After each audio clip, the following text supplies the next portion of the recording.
Thanks for joining me once again on Fafanwa Africa. Now, in an inspiring wave of activism, young leaders around the globe are spearheading climate initiatives that challenge existing barriers and push for systemic change. Now, joining me virtually to discuss this is Ezekiel Nyanfor. He's a climate change and public health professional from Liberia.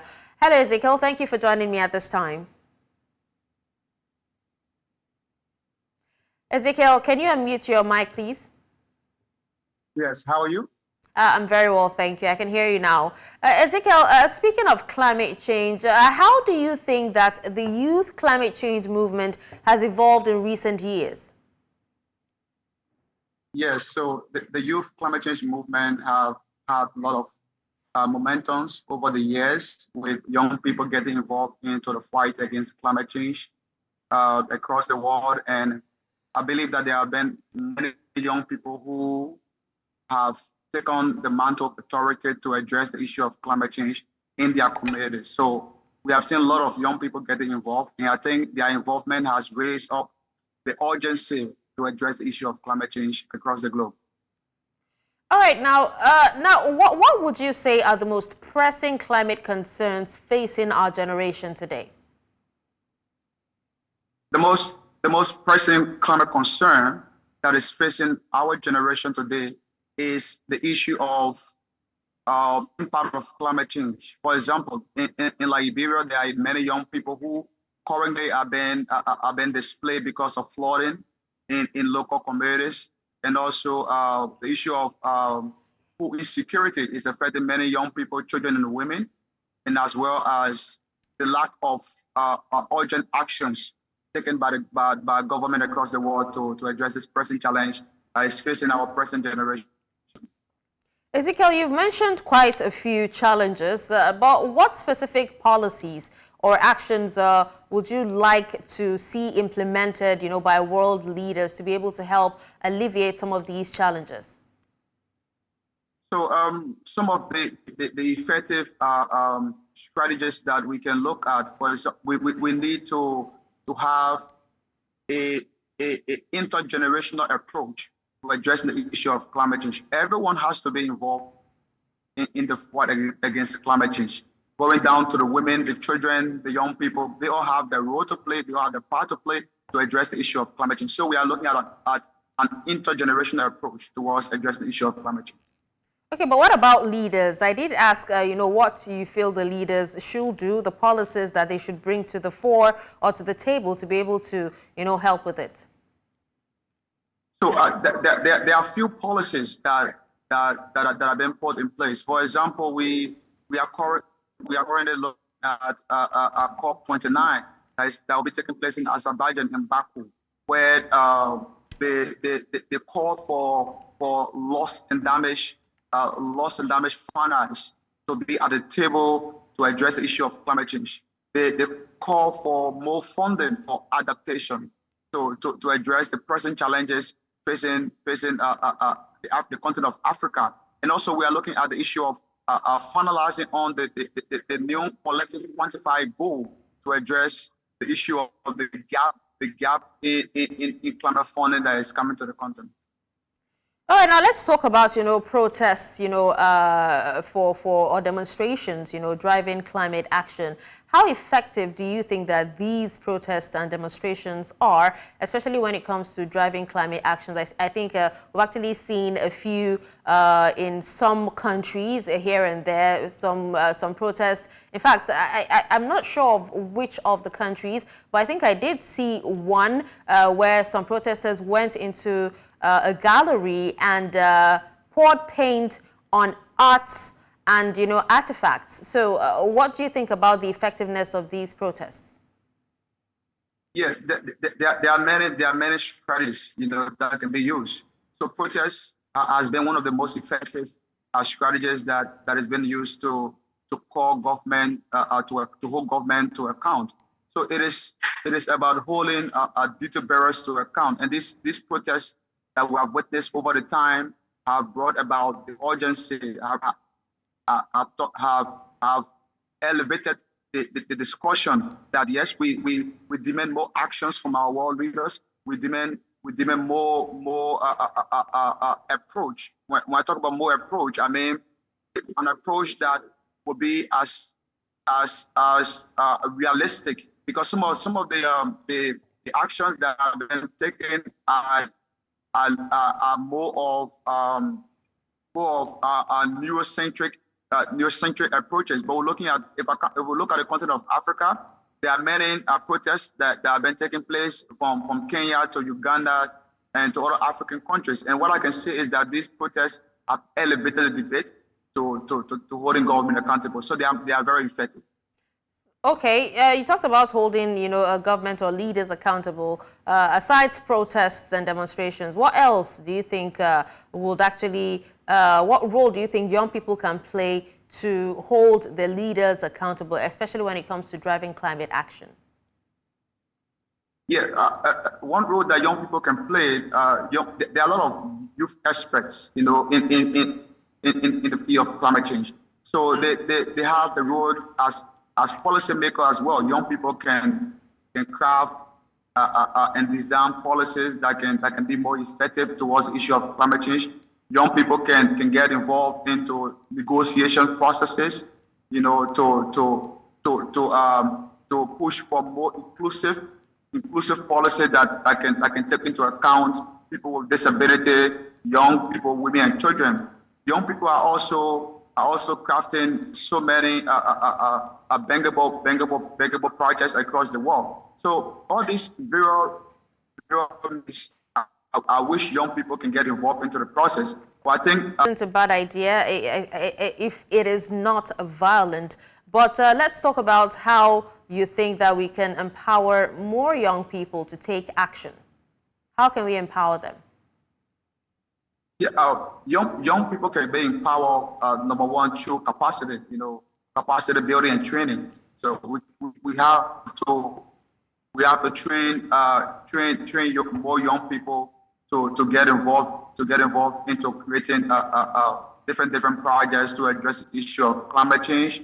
And also we need to put more funding to bankable youth-led projects. We can empower them through giving access to finance to fuel their projects.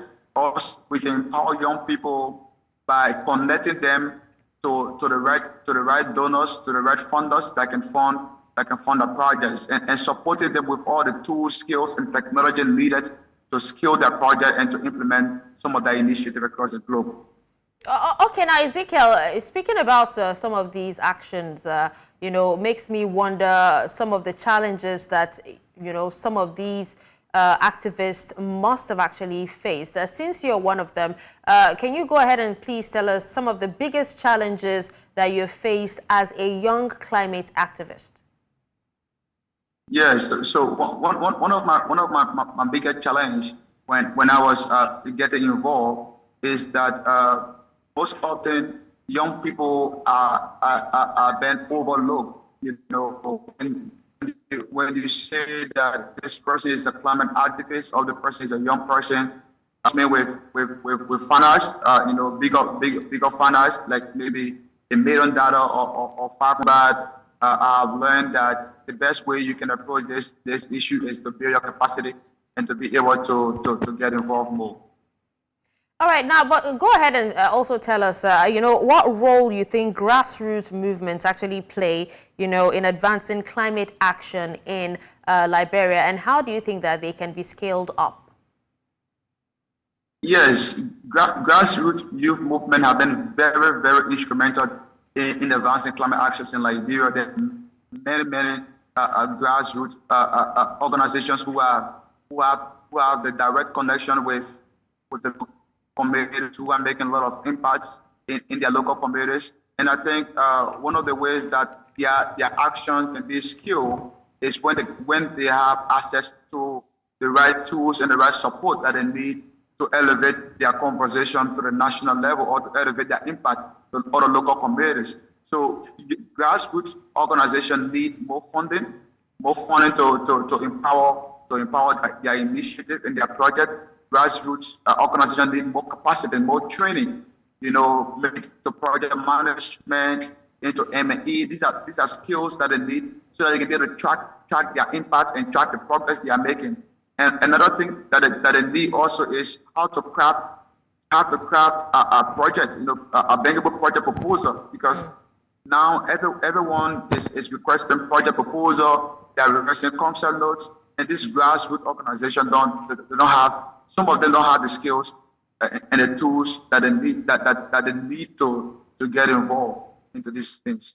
Okay, speaking about not having the skills and the tools needed to get involved in climate action, how do you think that climate education and awareness can be inculcated into the school curriculum to be able to raise a new generation of young climate activists?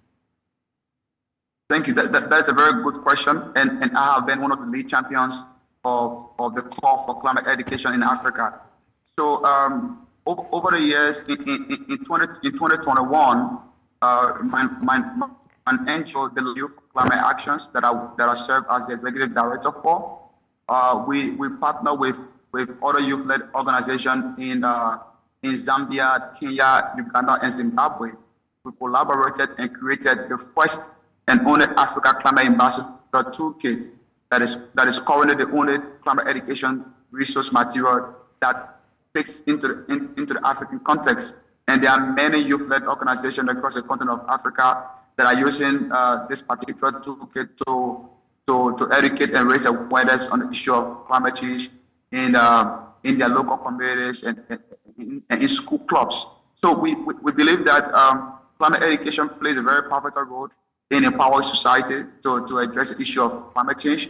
According to the Paris Agreement, the 12th of the Paris Agreement talks about the action for climate empowerment, which is a tool which circle around education, awareness, public participation, public access to information, and international cooperation.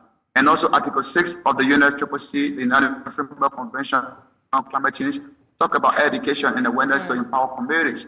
So this education awareness is not only about the school, but it's also about the skills, the skills that entrepreneur needs to create green businesses, the skills that young people need to develop innovative solutions to address the issue of climate change. So the school and the school curriculum needs to be revised. There are many African countries the Ministry of Education needs to go back and review their curriculum to see how best they can have a sort of climate education to be a subject to teach young people, the primary school going kids, secondary school going kids, how they can prepare themselves for the impact of climate change and how they can empower themselves to address the issue of climate change. So of course, climate literacy and climate education is very important and is needed in curriculum across the country.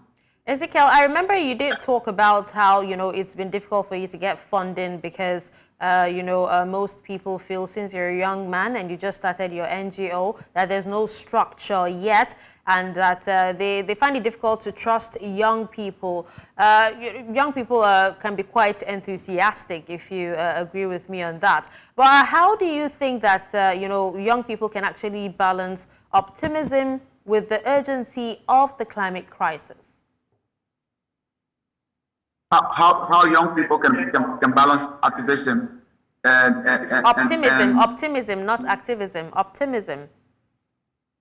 Oh, optimism. Yes. And what? What was the question and again? The urgency of the climate crisis. So, what I think is that the young people, we have a lot of energy, we have a lot of innovations, we have solutions. So the solution needed to address the issue of climate change is that they are available. There are many solutions that have been provided across the continent of Africa and the world at large. So we don't lack solutions to address the issue of climate change. What we lack, what is... All right, we'll take a quick break and try to reconnect with Ezekiel. We'll be right back. Welcome back and thank you for staying with us. So we have been able to reconnect with Ezekiel Nyanfor, climate change and public health professional in Liberia. So we'll just have to wrap up in a bit. While you're talking about how to balance the urgency for climate change and optimism from the youth, please go ahead and tell us what opportunities or innovations excite you most in the transition, to a sustainable future, Ezekiel. I just please re-ask the question. Can you hear me? Yeah, I'm getting you now. What was the question again? Yes. What opportunities or innovations excite you most in the transition to a sustainable future? Yes. So I think what excites me most is that when the transition occurs, we can have a very safe and habitable planet to live for. So that's why you see many young people are more concerned about sustainability and the future that we are to live in. Because if we are unable to address the current urgency of the climate crisis, it means that we put ourselves at risk to an